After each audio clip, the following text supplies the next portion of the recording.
हाँ दोस्तों, हमें पता है कि हम इंटरनेट पर दिखाई गई हर चीज पर विश्वास नहीं करते, लेकिन हमारी टेक्स्ट बुक्स का क्या, जो हमें बचपन से रटाई जा रही है। जी हाँ दोस्तों, बचपन से रटी रटाई चीजें भी कभी कभार गलत साबित हो जाती हैं। फिर चाहे वो ग्रेट वॉल ऑफ चाइना का स्पेस से दिखना हो या फिर जीनियस अल्बर्ट आइंस्टीन का स्कूल में मैथ में फेल हो जाना। इसलिए दोस्तों, दिल थाम कर बैठिए, क्योंकि आज हम आपको उन झूठ के बारे में बताने वाले हैं जिन्हें आप सदियों से सच मानते आ रहे हैं। और अंत में जो सच्चाई हमने आपके सामने रखी है ना, उसे जानकर आप हंसी से लोटपोट हो जाएंगे। दोस्तों, अगर हम आपसे पूछें कि इजिप्ट में बना पिरामिड किसने बनाया था, तो हमें पता आप यही जवाब देंगे कि इजिप्ट में रहने वाले मजदूरों ने मेहनत करके इस पिरामिड को तैयार किया था। लेकिन हम आपके भ्रम को तोड़ते हुए ये कहना चाहते हैं कि बिल्कुल भी सच नहीं है। असल में इस पिरामिड को बनाने वाले ज्यादातर लोग मजदूर थे ही नहीं। जी हाँ, इस पिरामिड को बनाने के लिए एंशिएंट इजिप्ट की अच्छी खासी पॉपुलेशन ने अपना बढ़ चढ़कर योगदान दिया था, जहां करीब 85 सालों तक, जिसमें 2589 बीसी से लेकर 2504 बीसी का समय लगा। और इतने समय के अंतराल में इजिप्ट के रहने वाले लोगों ने अपना खून पसीना करके इस पिरामिड को तैयार किया था, ताकि वो अपने नेशनल आइकॉन को खड़ा कर सके। ऐसे में जो लोग इतने बड़े बड़े पत्थरों को नहीं उठा सकते थे, उन्होंने यहाँ पर काम करने वाले लोगों के लिए खाना, रहने और बाकी चीजों की व्यवस्था की। यानी कि हर इंसान ने अपने लेवल का काम किया, जिसमें कुछ लोग सिक्योरिटी के लिए काम करते थे, तो कुछ लोग भारी भरकम पत्थरों को जुटाने के लिए दूर दराज इलाकों में चले जाते थे, ताकि वो अपने नेशनल आइकॉन को खड़ा कर सके। ऐसे में दोस्तों, उनकी मेहनत रंग लाई और ये पिरामिड वाकई में दुनिया भर में जाना जाता है। चलिए दोस्तों, अब आपके सबसे फेवरेट माइकल जैक्सन की बात करते हैं, क्योंकि इस बात से कोई इनकार नहीं कर सकता कि माइकल जैक्सन ने पॉप म्यूजिक में एक अलग ही मुकाम हासिल किया था, जहां ये सिंगर के साथ साथ एक बेहतरीन डांसर भी थे। और इनके डांस मूव तो वाकई माशाल्लाह थे। ऐसे में उनका मून वॉक करने का जो स्टाइल था, वो लोगों में बड़ा फेमस हुआ। पर अफसोस दोस्तों, आपको ये जानकर हैरानी होगी कि इस मून वॉक को माइकल जैक्सन ने इवेंट नहीं किया था। हालांकि उन्होंने इसे सबसे पहले 1983 में परफॉर्म किया था। पर दोस्तों, असल में माइकल जैक्सन ने ये मून वॉक कैस्पर कैंडिडेट और कूली जैक्सन से सीखा था, जिन्होंने 1970 में इसे परफॉर्म कर दिया था। वहीं मार्शल मार्कियो ने भी इस मून वॉक को माइकल जैक्सन से पहले परफॉर्म कर दिया था। और इन सभी लोगों से पहले बिल बैले नाम के टैप डांसर ने भी इसे परफॉर्म किया था। ऐसे में ये बता पाना मुश्किल है कि इस मून वॉक को किसने इन्वेंट किया, लेकिन वो शख्स माइकल जैक्सन तो नहीं है। अब आप एक और सिर घुमा देने वाली बात सुनिए, क्योंकि आप लोगों ने कार्बन डेटिंग का नाम तो सुना ही होगा। अरे नहीं दोस्तों, ये टिंडर में राइट लेफ्ट स्वाइप करने वाली डेटिंग नहीं है, बल्कि एक ऐसा मेथड है जिसके जरिए एटमॉस्फेयर में कार्बन डाइऑक्साइड के चेंज होने पर चीजों की असली उम्र बताई जा सकती है। ऐसे में आर्कियोलॉजिस्ट कार्बन डेटिंग का इस्तेमाल करके ये पता लगाते हैं कि उनके द्वारा खोजी गई चीजें कितनी पुरानी है। और इसी वजह से हम भी आपको जितनी भी चीजों की जानकारी देते हैं, उनकी उम्र कार्बन डेटिंग के हिसाब से ही होती है। और विलर्ड लिबी नाम के जिस प्रोफेसर ने कार्बन डेट्स का पता लगाया था, और इस काम के लिए उन्हें नोबेल प्राइज भी मिला था। लेकिन दोस्तों, दिल थाम लीजिए, क्योंकि हम आपको बता दें कि कार्बन डेटिंग के जरिए चीजों की असली उम्र पता लगाना बहुत मुश्किल है। और ऐसा इसलिए क्योंकि हर जगह का एटमॉस्फेयर अलग अलग तरीके से चेंज होता है। हालांकि कुछ हद तक चीजें सही जा सकती है, लेकिन अब आप खुद सोचिए कि दो प्लांट हो, जिनमें से एक अमेरिका में हो और एक ग्रीनलैंड में, तो जाहिर सी बात है कि टेम्परेचर इफेक्ट की वजह से दोनों की ग्रोथ में काफी डिफरेंस आएगा। इसी तरह से कार्बन डेटिंग का भी हिसाब किताब है। अब चलिए दोस्तों, आपको एक और मिथ बस्टर स्टोरी सुनाते हैं, जो किसी और की नहीं बल्कि लॉक नेस मॉन्स्टर की फेक फोटो स्टोरी है।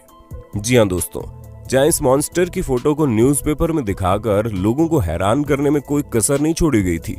और कई सारे लोग तो इस बात पर विश्वास भी कर बैठे थे कि सालों पहले गायब हो चुका ये क्रिएचर अब वापस से तहलका मचाने आ गया है। ऐसे में दोस्तों, लॉक नेस को स्कॉटलैंड में देखे जाने की बात कही गई। इस तस्वीर को सबसे पहले रॉबर्ट केनेथ विल्सन ने 1934 में लोगों के सामने रखा, और करीब 60 सालों तक इनकी ली गई इस तस्वीर को सच्चा समझा जा रहा था। लेकिन वो कहते हैं ना कि झूठ के दिन 4, सच चले 1000 साल। हाँ दोस्तों, हमें पता है हमारी बनाई गई कहावत उतनी अच्छी नहीं है, लेकिन इस जगह पर बिल्कुल फिट बैठती है, क्योंकि 1994 में ये बात लोगों के सामने आ गई कि लॉक नेस मॉन्स्टर का जो शेप उस तस्वीर में था वो कुछ और नहीं बल्कि एक टॉय सबमरीन थी, जिसे पानी में इस तरह डाला गया था कि वो उस क्रिएचर की तरह दिखाई दे। और ऐसा मर्म्यूडेक नाम के जर्नलिस्ट ने किया था ताकि वो अपने न्यूज़पेपर से बदला ले सके, क्योंकि उनके न्यूज़पेपर ने लॉक नेस मॉन्स्टर के बारे में छापने की वजह से उन्हें बातें सुना दी थी। और इसी वजह से उन्होंने इतनी बड़ी कहानी रची जिसके चंगुल में दुनिया करीब 60 सालों तक थी। दोस्तों, जब आप दुनिया के अजूबों के बारे में सोचते होंगे तो आपके दिमाग में सबसे पहले क्या आता होगा? माचू पिच्चू, ताजमहल या ग्रेट वॉल ऑफ चाइना? लेकिन बाकी सबका तो ठीक है, लेकिन ग्रेट वॉल ऑफ चाइना के बारे में हम आपको बता दें ये इतना भी ग्रेट नहीं है कि स्पेस से दिखने लग जाए। जी हाँ दोस्तों, क्योंकि सच्चाई तो ये है कि ये इतना बड़ा भी नहीं है कि इसे हमारे एटमॉस्फेयर के बाहर किसी भी जगह से देखा जा सके, फिर चाहे वो मून ही क्यों ना हो जो हमारे सबसे करीब है। और ये हम अपने मन से नहीं कह रहे, बल्कि खुद नासा ने इस बात को साबित किया है। हालांकि भले ही 21,196 किलोमीटर लंबी हो, लेकिन अगर हम इसकी चौड़ाई की बात करें तो ये बॉटम से मात्र 20 फुट चौड़ी है और टॉप से केवल 16 फुट चौड़ी है। हम आपको बता दें कि ये अफवाह 1754 के आसपास शुरू हुई। ऐसे में ये चीज हमारे चांद पर पहुंचने और स्पेस में सैटेलाइट पहुंचाने से बहुत पहले की बात है, तो ये सिवाय अफवाह के और कुछ नहीं है। अब भले ही हर साल यहाँ पर करोड़ों की संख्या में लोग आते हो, लेकिन अफसोस वो चाइना की जिस दीवार पर खड़े होते हैं वो स्पेस से तो नहीं दिखती। चलिए दोस्तों, चाइना से आप हमें ये बता दो कि दुनिया भर में तहलका मचाने वाला कोरोना वायरस चाइना की किस जगह पर सबसे पहले फैला था? हमें पता है आपको जवाब पता होगा, इसलिए कमेंट बॉक्स में एक भी इंसान का जवाब छूटना नहीं चाहिए। वैसे दोस्तों, जब कभी भी आप वाइकिंग्स के बारे में सोचते होंगे तो आपके दिमाग में सबसे पहले चीज क्या आती होगी? हमें पता है ज्यादातर लोगों को बड़े से जहाज का साइज और सींग निकले हुए हेलमेट याद आते होंगे, पर हम आपको बता दें ये दोनों ही चीजें झूठी हैं, जो कि हमारी मेन स्ट्रीम मीडिया द्वारा हमारे दिमाग में डाली गई। असल में कई सारे हिस्टोरियंस को वाइकिंग्स के समय के टूल्स मिले हैं, जिनमें से एक भी हेलमेट ऐसा नहीं मिला जिसमें सींग लगे हों। हालांकि ये माना जा सकता है कि वो लोग लड़ते टाइम खुद को बचाने के लिए हेलमेट का यूज करते होंगे, लेकिन इसका मतलब ये नहीं है कि उनके हेलमेट में ही डायरेक्ट सींग लगे हों। दोस्तों, ये जो अफवाह है ये तब से फैलनी शुरू हुई जब गुस्ताव मालस्ट्रोम नाम के आर्टिस्ट ने अपने आर्ट में वाइकिंग्स के हेलमेट में सींग लगा दिए, और तभी से लोग ये समझने लगे कि उनके हेलमेट में सींग होते थे, जबकि ऐसा कुछ भी नहीं है। तो दोस्तों, हमें पूरी उम्मीद है आपको अपने होस्ट और दोस्त सैम की वीडियो में मजा आ रहा होगा। अगर हाँ तो साथ ही वीडियो को लाइक करते चलिए ताकि हम फ्यूचर में भी इसी तरह की इंटरेस्टिंग वीडियोस लाते रहें। दोस्तों, अब हम आपके दिमाग की सबसे बड़ी उपज को दूर करते हैं, क्योंकि कई सारे लोगों को ये सिखाया जाता है कि अल्बर्ट आइंस्टीन जो कि इतने बड़े जीनियस थे, वो हाई स्कूल में बेसिक मैथ की वजह से फेल हो गए थे। तो दोस्तों, ये बिल्कुल गलत है। जी हाँ, ऐसा कुछ भी नहीं है, बल्कि आइंस्टीन तो उल्टा मैथ के जीनियस थे, जहां मात्र 15 साल की उम्र में उन्होंने मैथ में अपनी बहुत अच्छी पकड़ बना ली थी।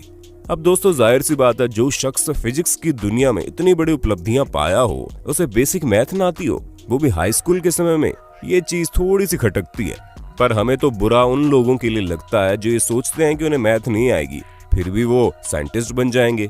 अरे दोस्तों, साइंटिस्ट बनने के लिए मैथ भी जरूरी है, ठीक उसी तरह जिस तरह सिंगर बनने के लिए अच्छा गाना जरूरी है, और डांसर बनने के लिए अच्छे मूव्स करने जरूरी हैं, क्योंकि ये सभी चीजें बेसिक्स हैं।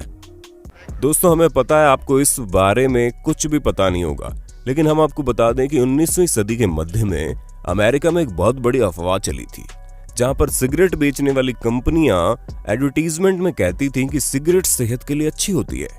जी हाँ दोस्तों, हैरान मत होइए, एक्चुअल में ऐसा होता था क्योंकि कुछ कंपनियां ये तक कहती थी कि डेंटिस्ट खुद लोगों को सिगरेट पीने की सलाह देते हैं और ये सेहत के लिए बहुत अच्छी होती हैं, जिससे टेंशन वगैरह भी कम होता है। और इस तरह के कई सारे एड कैंपेन उस समय चल रहे थे, जिसकी वजह से अमेरिका के करीब 45% लोग सिगरेट की लत लगा चुके थे। हालांकि अभी भी अमेरिका में सिगरेट पीने वालों की कोई कमी नहीं है, लेकिन उस समय पूरे 45% लोग सिगरेट पीते थे, यानी कि करीब 7 करोड़ लोग तो केवल सिगरेट ही पिया करते थे।